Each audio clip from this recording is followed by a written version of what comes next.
हां, तर आता तुम्ही म्हणत असाल की बाबांनो, हा कुठला नवीन चेहरा आणखीन आला व्हिडिओ बनवायला. तर हा तर तुम्हाला माहितीच आहे, मी आता मेकअप कधी करत नाही, मला मेकअप करायची सवय नाही. आता दाढी वाढली आणि हे बघा, केस पण पांढरे झालेले आहेत. त्यातून केस निघून गेले आहेत, माझे भरपूर केस होते एवढे, तर ते पण निघून गेलेले आहेत. तर असं म्हणजे ह्या डोक्यावरती केस आता भरपूर वर्ष झाली, मी त्या टेन्शनमध्ये असल्यामुळं मला ती डोक्यावरचे केस गेलेले आहेत. तर आता मी एकदम असं अचानक म्हणजे सांगावं म्हटलं, तर हे मी तुम्हाला ॲडिट करून पाठवू कसं, तर ते मला जमणार नाही, मी डायरेक्ट पाठवणार आहे. तर ते तुम्ही एक्सेप्ट करून घ्या. एक्सेप्ट हे असे म्हणायचं आहे, एक्सेप्ट तुम्ही करून घ्या. तर आता आणखीन एक गोष्ट म्हणजे, आत्ता फॅमिलीविषयी बोलू. तर माझ्या फॅमिलीमध्ये चौघं जण आणि माझे भाऊ आणि माझ्या भावाचे भरपूर मुंबईला आहेत. मी मुंबईमध्ये होतो, मुंबईमध्ये भरपूर ठिकाणी असं मी भरपूर ठिकाणी काम केलेलं आहे आणि त्याच्यामुळे मला नॉलेज भेटले. बाकी अजून सांगायचं भरपूर आहे. आणखीन मी आता ह्या छोट्याशा गावात आहे, त्या छोट्याशा गावातली माहिती तुम्हाला मी पाठवत राहील. मी या छोट्याशा गावात माहिती तुम्हाला पाठवतो, त्यातली मोठी मोठी लोक आहेत आणि आमची पहिली घरं बारकी होती. ती तुम्हाला नंतर मी व्हिडिओ कॉल पाठवेन किंवा पण तेवढी मोठी आता घरं झालेली आहेत. आमचं पण घर लहान होतं, ते आता आम्ही चांगल्या घरात राहत आहे, पण त्याचं आम्हाला कर्ज भरपूर आहे. कर्ज मिटवायसाठी आम्हाला 4-5 वर्ष करायला लागतील, हे सांगते. 4-5 वर्ष मला काम करावं लागतं आणि ते पैसे भेटवण्यासाठी मला वेळ लागतो. म्हणून मी यूट्यूब चॅनल खोलायचं पाहिजे. समजा मला जर एकांना जास्त करून व्ह्यूज आले किंवा कोणी माझा व्हिडिओ जर जास्त बघितला तरी आणि किंवा सबस्क्रायबर वाढले माझे किंवा फॉलो केले, मला फॉलो जर केलं तुम्ही तरी मग मी त्या परिस्थितीतून निघू शकतो. मला जरा डिस्टर्ब होते, खालून जरा आवाज येतो, बायकोचा आवाज येतो, मलाच आवाज येतो, मला जर डिस्टर्ब होते. कधी कधी ते वरती पण येतं. त्यामुळे मला एकांत असं म्हणावं तर आता पाऊस चालू आहे, पावसाळ्यामुळे पुढं बसू शकत नाही. बसावं म्हटलं तर मला त्या ठिकाणी जागा नाही. मला तर लगेच आता व्हिडिओ झाला की मला लगेच पुन्हा आता 1-2-3 वाजता 2:30 वाजता घरात निघतो, कामावर जातो, पंचिंग बरोबर 3 वाजता करावं लागतं. तर ह्या पद्धतीनुसार मला ते काम करावं लागतं. आता माझी बायको आहे जरा, माझ्या बायकोविषयी सांगू तुम्ही तुम्हाला आत्ता आठवतं. तर माझ्या बायकोविषयी सांगताना मी सांगतो, माझ्या बायकोला ऐकू येत नाही. ते आता संजय गांधी निराधार योजना आहे ना, संजय गांधी निराधार योजना. तर संजय गांधी अपंग निराधार योजना तर ही आहे. तर ह्या योजनेमुळे तर तिला पहिले पैसे भेटायचे, लग्नाआधी तिला पैसे भेटायचे, भरपूर भेटायचे. तिला भावाला भेटायचे, भावाचं तिथे अकाउंट होतं, त्या अकाउंटमध्ये त्या दोघांचे पैसे जमा व्हायचे. दोघांचे एकत्र पैसे जमा झाल्यामुळे त्यांच्या घरात ते घर चालवायचे. तर त्यांचा आता माझ्या बायकोचं म्हणजे माझा सासरा सासू आणि भरपूर स्ट्रगल केलेला आहे. ते आत्ता भाजीपाल्याच्या मंडईवरती कामाला आहे. भाजीपाल्याची मंडी आहे ना, त्याच्यात ते कामाला आहे. ते दुसऱ्याच्या भाजीपाल्यात ह्याच्यावरती स्टॉलवरती कामाला आहे. तर त्यांना मी भरपूर आता कष्ट करावं लागत आहे. त्यात त्यांचं बी आता वय झालेलं आहे. त्यांना 4 मुलं आहेत. एक म्हणजे ही माझी बायकोची थोरली दुसरी बहीण आहे ती टाकते पुण्याला असते. आणि तिसरा आहे तो मुलगा, तो बी त्याला तर कानानं ऐकू येत नाही, बोलायला पण पूर्ण बोबडा आहे. माझ्या बायकोपेक्षा बी जास्त बोबडा. तरी पण त्याला नॉलेज आहे की शिकायला येतो, 10वीच्या पुढे पण गेला आहे. त्याला लॅपटॉप पण चालवायला जमतो आणि जास्तीत जास्त धाकटी बहीण आहे, ती पण ती भरपूर शिकलेली आहे. पण तिला नॉलेज नाही पाहिजे, कारण ती फिरते, नॉलेज घेत नाही, काय नाही, त्यामुळे तिला नाही. तरी पण ती भरपूर काय चालवते, कामाला जाऊ शकत नाही की घरात आईची परिस्थिती बरोबर नाही. तर हे तुम्हाला मी का सांगतोय बघून काय अशा आयुष्यात मी काय घडत आहे. तर हे मला ते खटकतं कुठं माझ्या आयुष्यात काय घडलं ते त्या अवस्थेमुळे तर भरपूर यातना होतं शरीराला, हृदयाला. तर हा सिम्पली व्हिडिओ मी तुम्हाला पाठवणार, मी अजिबात कट करणार नाही. तर बघा तुम्ही बघा, तर त्या पद्धतीने मला सपोर्ट करा. आणखीन मला एक्सपिरियन्स वाढायचा असेल तर तुमचा सपोर्ट मला जास्त महत्त्वाचा आहे, समजले का? तर मी एक सांगतो. आणखीन मला जास्त करून का समजा कोणी 4 माणसं बोलत आहेत तर मी त्यात उभा राहू शकत नाही. आणखीन एकदा मी एक सांगतो, मी जास्त माणसं बोलत असताना एकदम काय विषय चांगला निघतो, त्या विषयामध्ये कोणी एकामेक डायलॉग बोलतो, कोणामध्ये चेष्टा करतो. त्या चेष्टा करता करता मी एकदाच बोलतो, पण तो शब्द असा बोलतो की बाबा सगळी माणसं हसण्याचा प्रयत्न हसतात, प्रयत्न नाही हसतातच.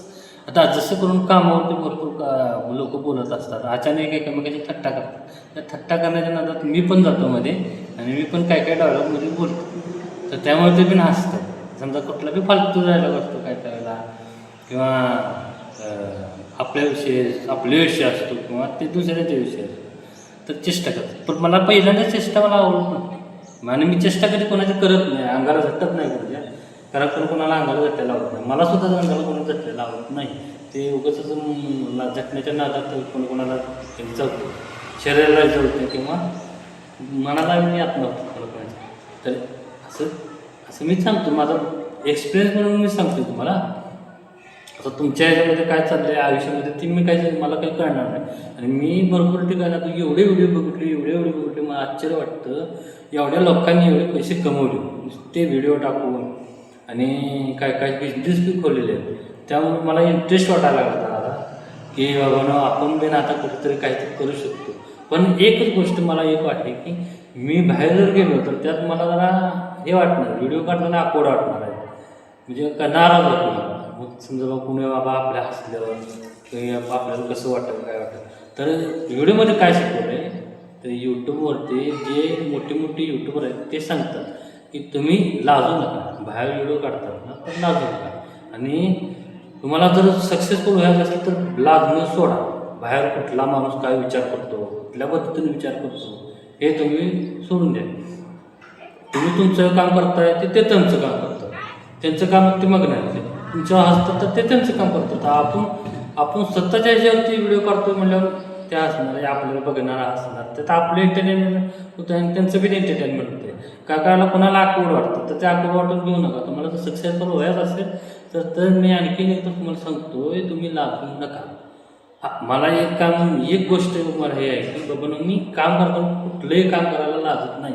मला भरपूर जण म्हणतात मी माझं किर्लोस्करमध्ये मी काम आहे, तिथं काय काम दुसरंच काय काम करत असतो तर कोण म्हणतात हे तुझं काम आहे का, तुला कोणी सांगितलं काम करायला, तुझं काम दुसरंच आहे. मी आता कधी ज्यावेळेला आम्ही घाण काढतो ना कामात आपल्या शेजारची आजूबाजूची, तर ती एका जागेला होती, तर मी स्वतःहून जोपर्यंत झाडूवाला येत नाही तोपर्यंत ती मी स्वतः जरासे आपल्या इथली घाण झाडूने व्यवस्थित करून ती भरून टाकतो. तर काय जण म्हणतात तुझं काम नाही, तर झाडूलाच काम आहे, तुला काय पडले त्याची. तर मी त्यांच्यात कोणाचाच इग्नोर करतो, की मी जास्त करून त्यांचं मनावर घेत नाही. तर आपलं काम आहे ते आपण करतो, कारण आपल्याला लाजून चालणार नाही, आपल्याला काम करायचं आहे. तर मी भरपूर ठिकाणी मी जर असं आजूबाजूला कोणाचा कचरा, मी आता ह्या घर बनवायच्या टायमाला त्या भाड्याच्या रूममध्ये राहत होतो ना, तिथली बी साफसफाई मी करायची. ते पण बाजूची माणसं म्हणायची तुम्ही साफसफाई कशाला करताय, तुम्हाला काय गरज पडलं, दुसऱ्याचं घर आहे. तर म्हणतो की बाबा ना आपल्याला सवयच आहे की आपण स्वच्छ राहणं, स्वच्छता ठेवणे. तर ही आपण आपली सवय चांगली सोडू नका. मी अजून सांगतो आपली सवय तुम्हाला सांगतो ना, वाईट सवय असेल तर ते सोडा, चांगली सवय असेल तर ती सोडू नका. अजून तुम्हाला सांगतो जर तुम्ही सोडली तर तुम्हाला पछतावा होईल की बाबा अजून सुद्धा चांगले लोक आहेत जे लोकांना मदत करतात. काय तर लोकांना जेवण सुद्धा घालतात. आता मी बाळूमामाच्या मंदिरात जातो, कारण बाळूमामा प्रसन्न आहे आपल्याला. बाळूमामाच्या ह्याच्यामुळं आणि श्री स्वामी समर्थ महाराज तर भरपूर ठिकाणी प्रसिद्ध आहे, जगभरात प्रसिद्ध आहे. बाळूमामा फक्त कुठल्या ते राज्यात प्रसिद्ध आहे, ते भरपूर ठिकाणी त्यांचं हे आहे देवस्थान आहे. तर त्या ठिकाणी मी अजून भरपूर ठिकाणी लांब गेलेलो नाही. जवळच्या जवळ आमचं पलूस एक महानगरपालिका आहे, तर तिथे आमचं बाळूमामाचं मंदिर आहे. एका माणसानं भरपूर त्याला प्रसिद्धी भेटली म्हणून त्यानं बांधलेलं आहे. तर तिथं भरपूर लोक जातात आणि ज्या वेळेला आरती करतात आणि महाप्रसादाचा लाभ पण घेतात. महाप्रसाद कुणी आपल्याला शक्य असेल तर घालतात, शक्य नसेल तर काय घालत नाही. आणि जे जे काय काय थोडेफार जास्त मोठी लोकं नाही, आपल्यासारखे नॉर्मल लोक आहेत, तर ते थोडासा प्रसाद आणतात. जेवताना थोडा थोडा थोडा सगळ्यांना देतात. घरात काही बनवलं असेल किंवा आपण बाहेर काही विकत घेऊन आपण काय करून माणसांना आपल्या हस्ते ते देऊ शकतो. जर तिथला गुरु मला काय जण गुरुवाला पैसे देतात किंवा भेट देतात. आणि जास्त करून मी फक्त नारळमध्ये, आपल्याला पैसे नाही तुम्हाला माहिती आहे, त्यांच्या कृपेने तर आपण माझं लग्न झालेलं आहे. आईवडिलांनी माझ्यासाठी ते हे केलेलं आहे, त्यांना प्रार्थना केली होती, बाबा माझ्या मुलाचं लग्न होऊ दे, मी तुम्हाला अशा पद्धतीने 5 पौर्णिमा करतो म्हणून. तर मी हे तुम्हाला काय सांगतो की बाबा असं एक्सपिरियन्स मला भेटलेलं आहे की ह्या लोकांच्यामुळे भेटलेलं आहे. आईवडिलांचा सपोर्ट जास्त भेटल्यामुळे आहे. आणि आता हा बायको मला सपोर्ट भेटतो की बायकोला जास्त बोलायला नाही. तर मी तिच्याबरोबर व्हिडिओ भरपूर कॉमेडी बनवले आहेत. तिला बोलायचं नाही, त्याला काय कळत नाही, ऐकू पण येत नाही. मुलाचे मी कधी कधी व्हिडिओ टाकतो शॉर्ट्स, तुम्ही बघा ते.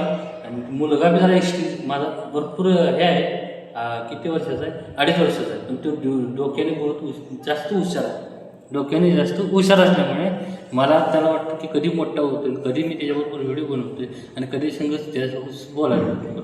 तो बोलतो पण जास्त बोलत नाही, त्याला अजून बोलायचं नव्हतं, कारण ते आई पप्पा असं बोलतो तो. तर त्या मला इंटरेस्टिंग वाटलं की बोलावं, आता आपण जरा जास्त बोलायचं एक्सपिरियन्स घेतो.